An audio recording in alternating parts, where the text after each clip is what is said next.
500 سال آگے جا چکا. صحابہ بھی گئے, تابعین بھی گئے, تبع تابعین بھی گئے, خیر القرون بھی گیا.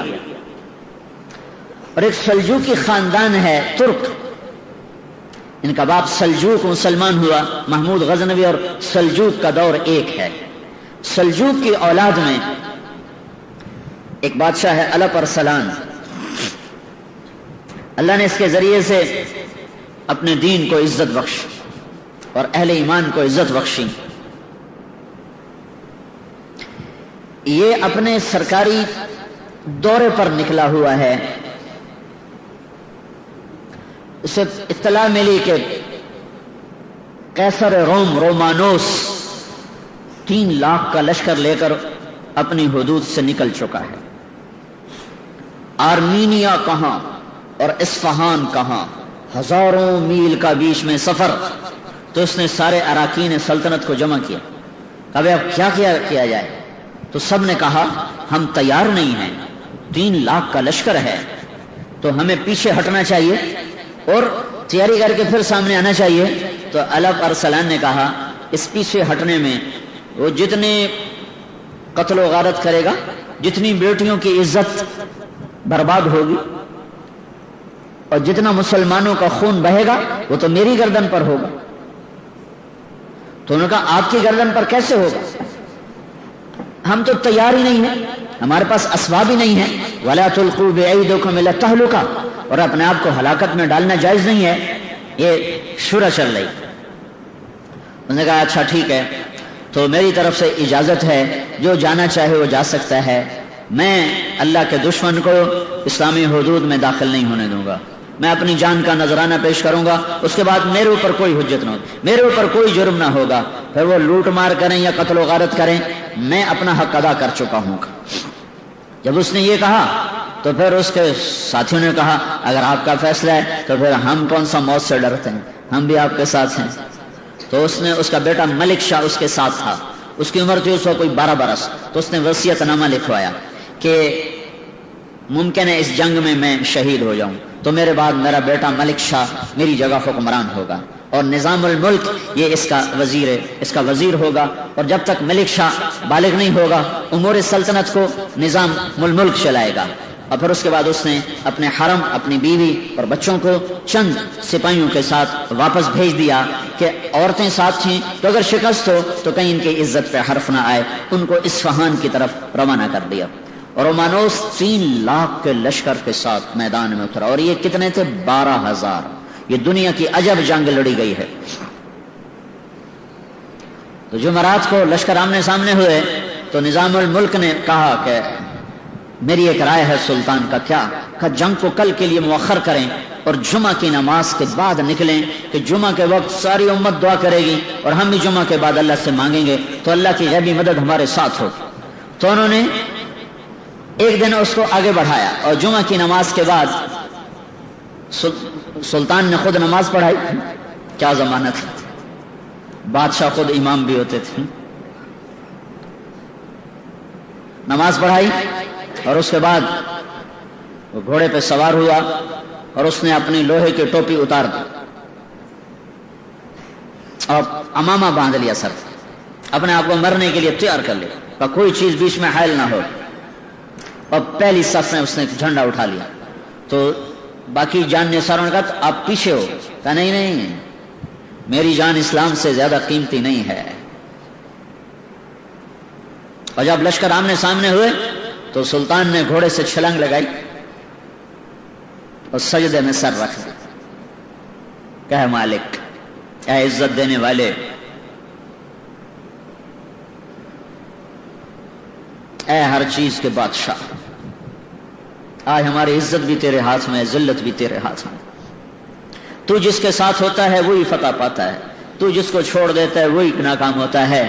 قلت اور کثرت تیرے دربار کی چیز ہی کوئی نہیں. کم من فئۃ قلیلۃ غلبت فئۃ کثیرۃ باذن اللہ. اور سجدے میں سر رکھ کے وہ رویا ہے.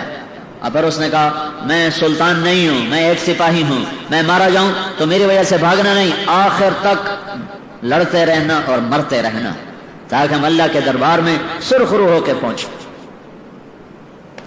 زمین و آسمان اش اش پکار اٹھے دنیا نے عجب نظارے دیکھے، جرأت کے، دلیری کے، جان نثاری کے، اللہ پر مر مٹنے کے، اللہ اس کے رسول کے عشق و محبت کے، عاشق ہویں عشق کماویں، دل رکھیں وانگ پہاڑاں ہو، سہ سہ بدیاں ہزار علامیں، کر جانے باغ بہاراں ہو، منصور جائے چک سولے جتے، جڑے واقف کل اسراراں ہو، سجدیں سر چائیں نہ باہو، توڑے کافر کہن ہزاراں ہو، عاشق سوئی حقیقی جڑا، قتل معشوق دے مننے، سر نو جوڑے تے مکھ نہ موڑے، بھمیں 100 تلواراں کھنے، سچا عشق حسین دا باہو، سر دتے تے راز نہ بھنے۔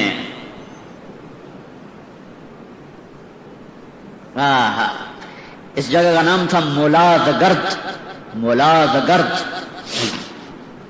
یہاں یہ جنگ لڑی گئی ہے۔ ان ینصرکم اللہ فلا غالب لکم، ان ینصرکم اللہ فلا غالب لکم، میں تمہاری مدد کروں تو کوئی تم پہ غالب نہیں آ سکتا۔ وَإِن يَخْذَلْكُمْ، اگر میں ہی چھوڑ دوں، اگر میں ہی چھوڑ دوں، فَمَنْ ذَا الَّذِي يَنصُرُكُم مِّن بَعْدِهِ، پھر کون ہے جو تمہاری مدد کرے؟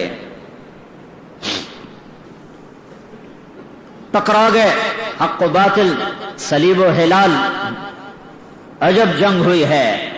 اب میرے اللہ کا غیبی نظام چلا ہے، ادھر جنگ نے اپنی آگ کو بھڑکایا، ادھر اللہ نے سورج کی آگ کو تیز کر دیا، اور کیسر روم جو اپنے لشکر لڑا رہا تھا اس کو اتنی شدید گرمی لگی کہ اس کو میدان جنگ میں ٹھہرنا مشکل ہو گیا۔ اس کے اوپر چھاؤں سایہ، اور اس کو ہوا دینے کے لیے 7 کنیزیں کھڑی ہوئی ہیں، اور 3 لاکھ آدمی ساتھ تھا، 1 لاکھ 7 مزدور کارندے، اور 2 لاکھ لٹیرے آئے ہوئے تھے کہ جب فتح ہو جائے گی تو پھر ہم لوٹ مار کا بازار گرم کریں گے۔ لہذا ان کو شکست کا کہیں تصور نہیں تھا، تو اس کو لگی شدید گرمی، تو وہ پیچھے ہٹا، گرمی سے بچنے کے لیے اپنے خیمے کی طرف ہٹا۔ جب وہ پیچھے چلا ہے تو اللہ تعالیٰ نے رومیوں کے دل میں ڈالا کہ ہمارا بادشاہ بھاگ گیا، ہمارا بادشاہ تو فرار ہو گیا۔ بس یہ خیال آنا تھا کہ رومی لشکر کے پاؤں اکھڑے اور وہ بھاگے۔ 12,000 3 لاکھ سے کہاں تک ٹکر لے سکتے تھے؟ ایک ایک کر کے شہید ہو جانا تھا، لیکن مکروا مکرا ومکرنا مکرا ان ینصرکم اللہ فلا غالب لکم، میرے اللہ کا ایسا نظام چلا کہ رومانوس شدید گرمی سے تڑپا، پیچھے ہٹا، خیمے کی طرف جا رہا ہے تو سپاہیوں میں بات ہوئی، بادشاہ تو بھاگ گیا، بادشاہ تو بھاگ گیا۔ اگر وہ بھاگا تو ہاں، کیونکہ ان کی ساری جنگ تو کسی مقصد کے تحت نہیں ہوتی، مسلمان تو مقصد کے تحت کام کر رہا ہوتا ہے، وہ تو مقصد نہیں ہوتا صرف بادشاہت، ان کا بادشاہ گیا تم بھی جاؤ۔ جو بھاگے ایک دفعہ پاؤں اکھڑ جائیں لشکر کے، پھر سنبھالنا مشکل ہوتا ہے، تو رومانوس پلٹ کے آیا، لیکن اتنے میں رومی لشکر کے پاؤں اکھڑ چکے تھے۔ اور کیا ہے جو اللہ تعالیٰ نے کہا، سألقی فی قلوب الذین کفروا الرعب، کہ تم جاؤ میں ان کے دلوں میں رعب ڈال دوں گا۔ اللہ نے ایسا خوف ڈالا اور ایسا رعب ڈالا کہ 3 لاکھ آدمی دوپہر تک، عصر تک، جمعے کے بعد تو جنگ شروع ہوئی، عصر تک نہیں ٹک سکے اور بھاگے، اور ہر ایک دوسرے سے آگے بھاگنے کی کوشش کر رہا تھا۔ سارے مسلمان حیران پریشان ہو کے دیکھ رہے تھے کہ یہ کیوں بھاگ پڑے، یہ کس لیے بھاگ پڑے۔ اور بس میرے رب کا نظام حرکت میں آیا اور رومانوس پکڑا گیا، قیدی ہو کے آیا۔ جب سلطان کے سامنے پیش کیا گیا تو اللہ پر سلام نے پوچھا، اگر میں گرفتار ہوتا تو تو میرے ساتھ کیا کرتا؟ کہ میں تمہیں انتہائی ذلیل کرتا اور میں تمہیں ذلت کی مار دیتا۔ اللہ پر سلام نے کہا، لیکن ہمارے نبی نے ہمیں کہا ہے کہ عزت دار کی عزت کرو، میں تمہیں ذلیل نہیں کروں گا، آؤ۔ اور اسے اپنے پاس تخت پہ بٹھایا، کہا ادھر بیٹھو، کہا اس کو بادشاہی پروٹوکول دیا جائے، اس کا عزت احترام باقی رکھا، اور پھر پلا اپنا مہمان بنا کے رکھ، پھر اس کو چھوڑنے سرحد تک گیا، پھر کہنے لگا اگر پھر بھی شوق پورا کرنا ہو تو آ جانا، ہم پھر حاضر ہیں۔ اس نے کہا میں بھی پھر حلال کا نہیں ہوں اگر میں تیرے جیسے انسان کے سامنے تلوار اٹھاؤں۔